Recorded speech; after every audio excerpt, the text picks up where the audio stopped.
Hey guys, my name is Katie and welcome back to my channel, and today it may be July, but I'm just getting around to my May wrap-up. I'm a little late because June was a freaking crazy travel month for me. Basically, you know, no rest for the wicked. I'm not complaining, it was all fun, but I really want to talk about the books that I read in May, and even though it's July, I'm still gonna freaking do it. So let's just get into it.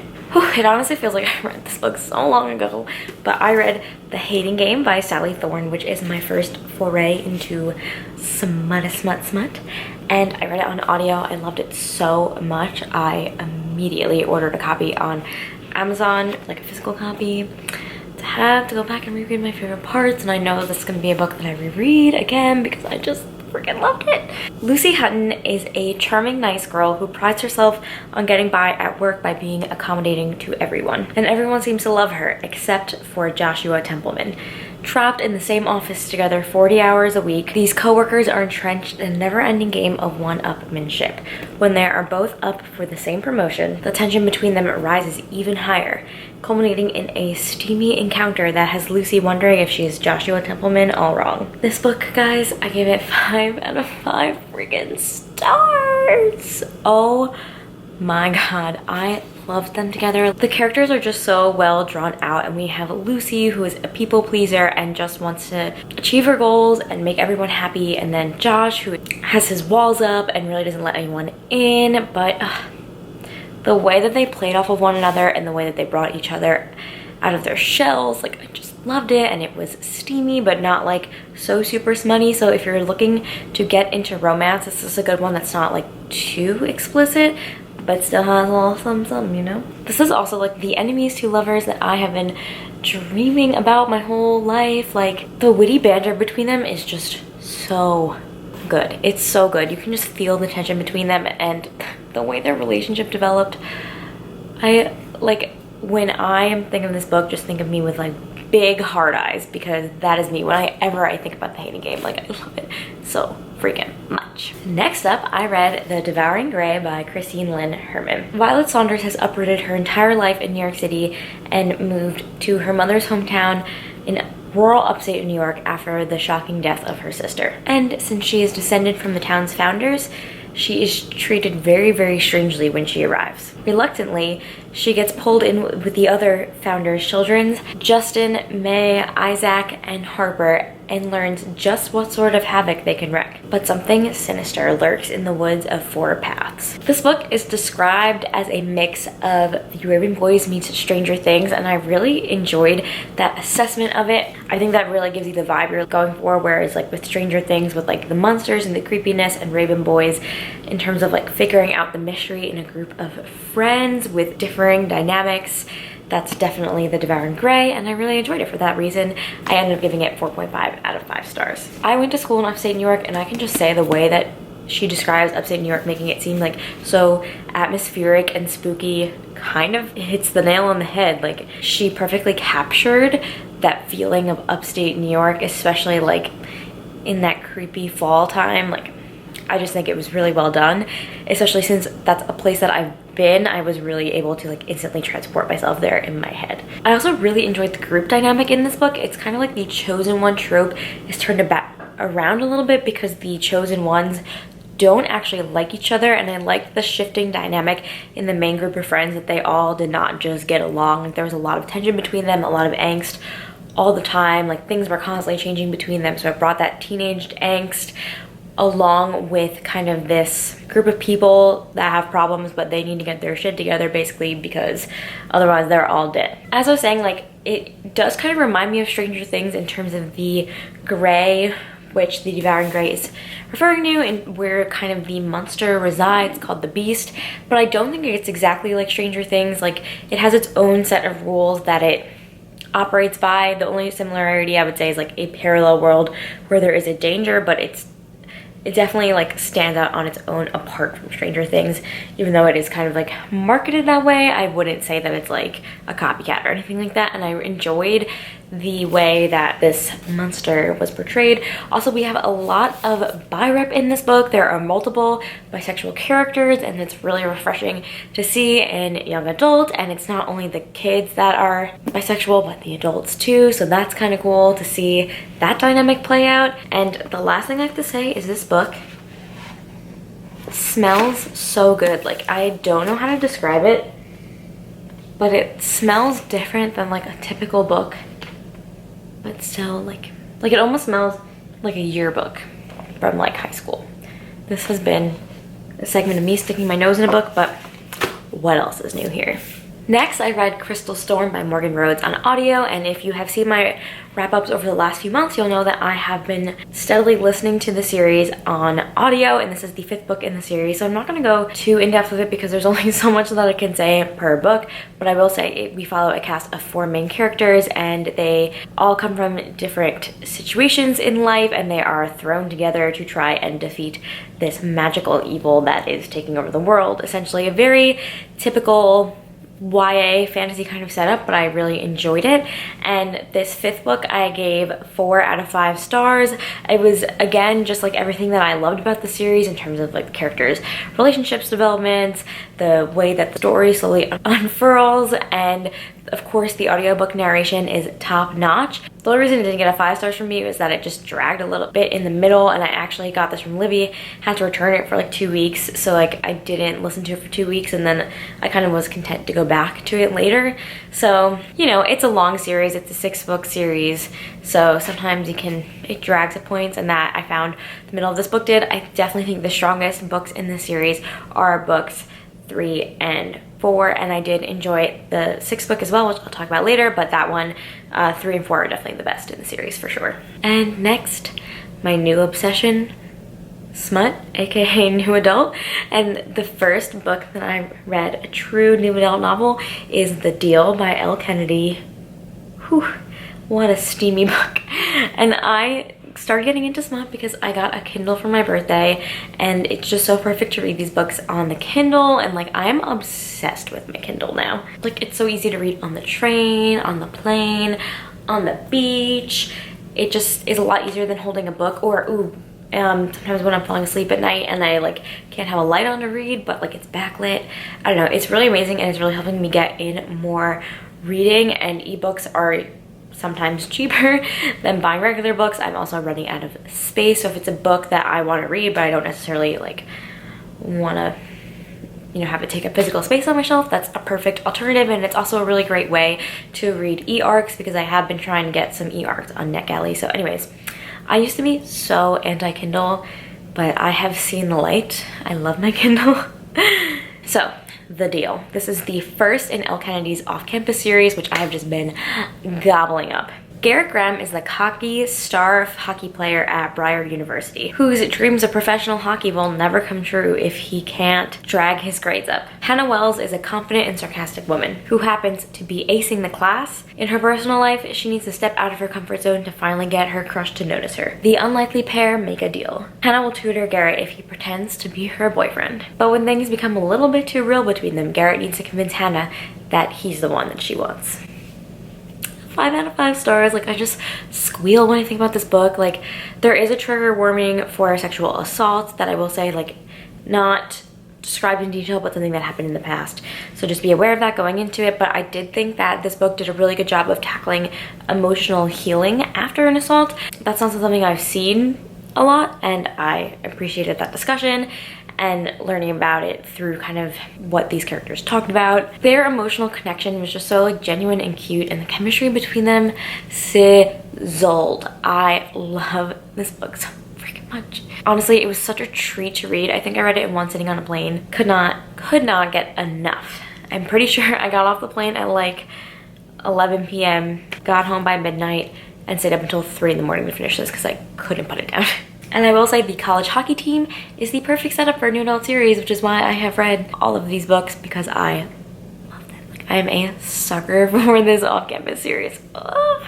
Next up, I've been making my way through the Shatter Me series, and I read Unravel Me by Tarada Mafi. Juliet can kill with a touch. After accidentally killing someone, Juliet is locked up in an asylum by the Reestablishment. However, when the Reestablishment, the new ruling government in this dystopian world, finds a use for Juliet's unique ability, she is set free to work for them. But when there are whispers of revolution, Juliet will do whatever she can to destroy the Reestablishment.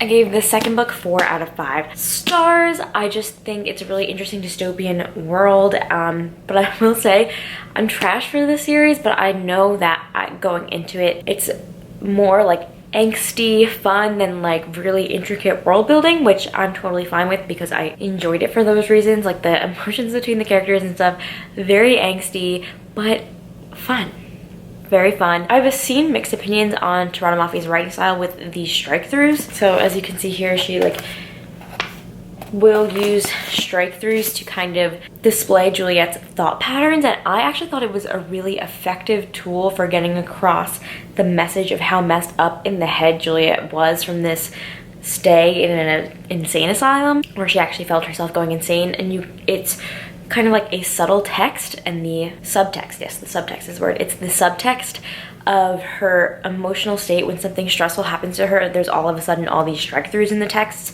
where then when she's suddenly feeling better, there's less and less. So I think it's a very subtle way of being able to convey how the character is feeling, even though you as the reader might not like be consciously thinking that. You can kind of feel it in the way that the words look on the page. And I think because of that, Juliet has a really strong narrative voice just due to these structural choices. And still after this book, I know everyone loves Warner. When I was reading Unravel Me, I still was not sure how I felt about him, but I definitely felt more intrigued about him than the other love interests that were introduced. So it definitely piqued my interest, but I wasn't complete Warner trash yet. Also, Kenji is great.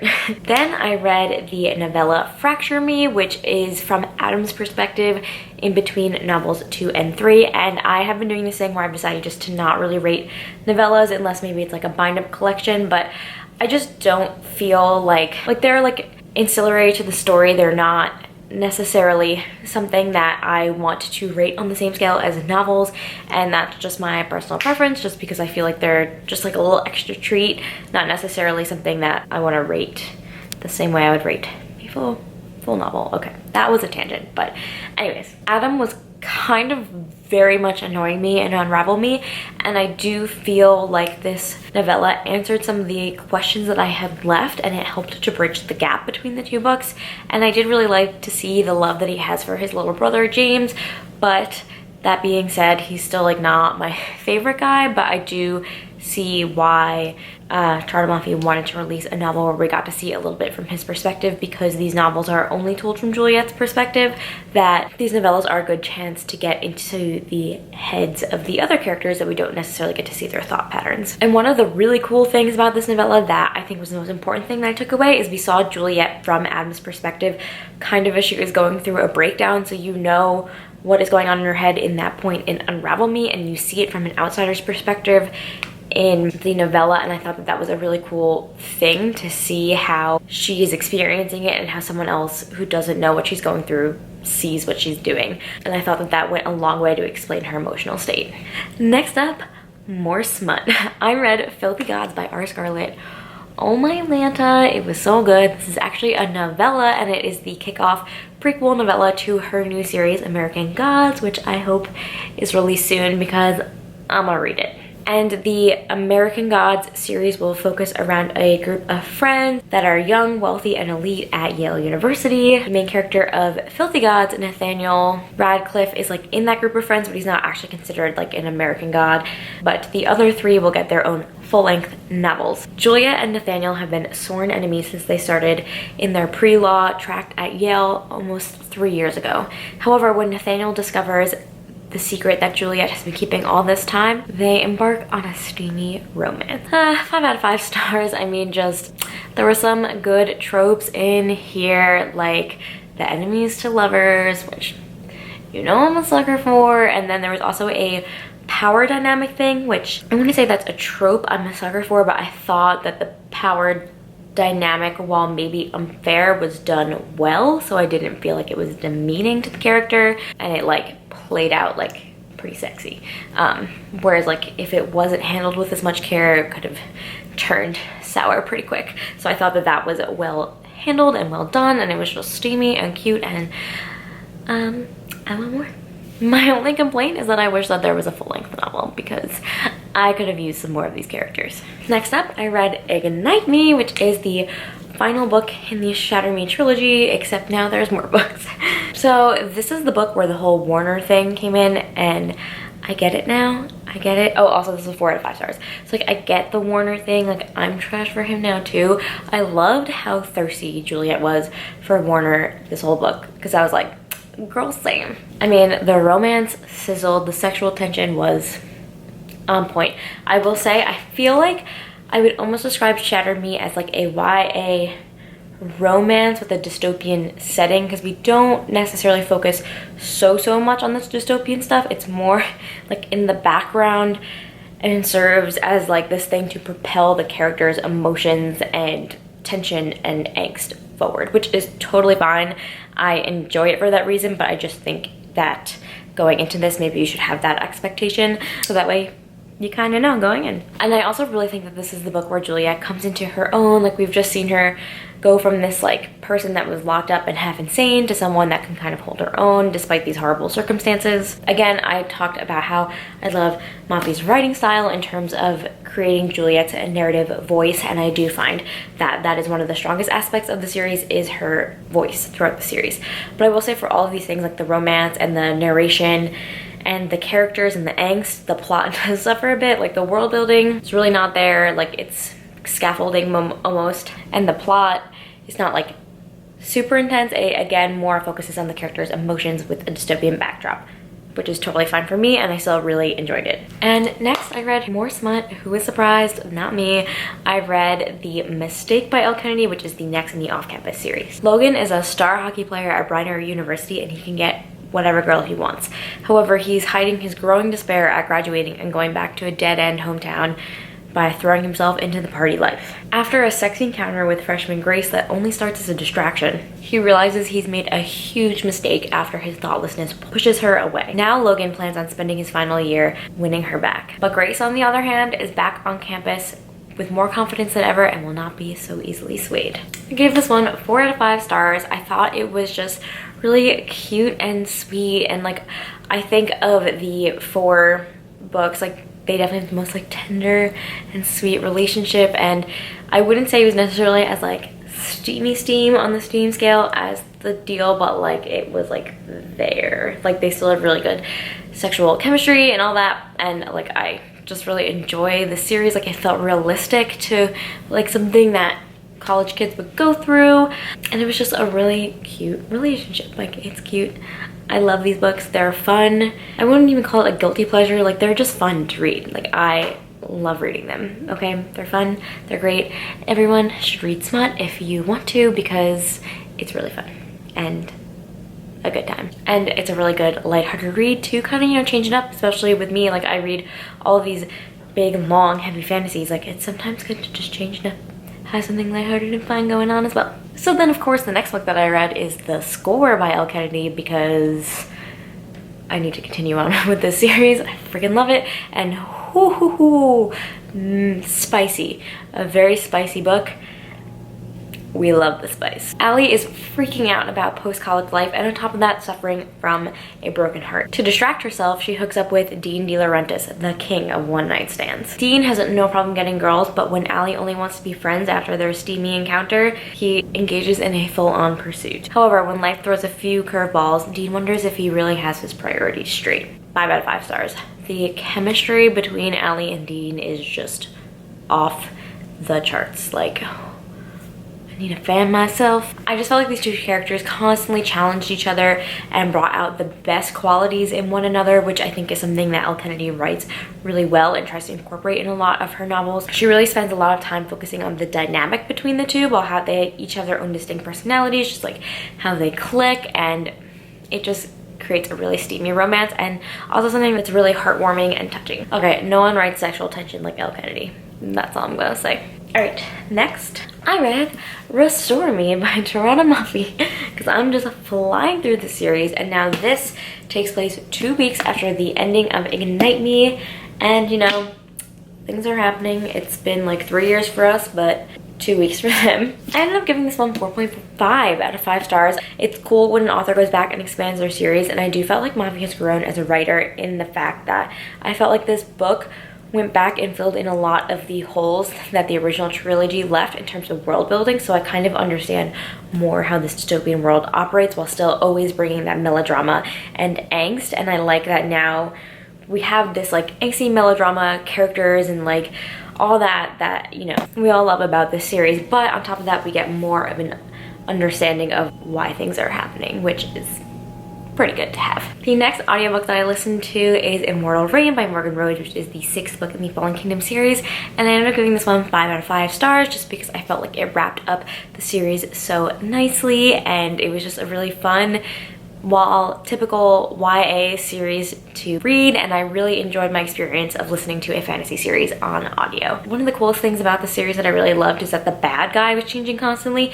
It wasn't just one villain throughout the series, but you would think that one person is a villain, and then you would learn their motives, and then you like kind of realize that another person is evil. It's like who was evil was constantly in flux, and I really enjoyed that aspect of the series, and I just love the characters and the relationships, and my favorite ship, which I'm not even gonna say because it's like a huge spoiler, but I love them so much.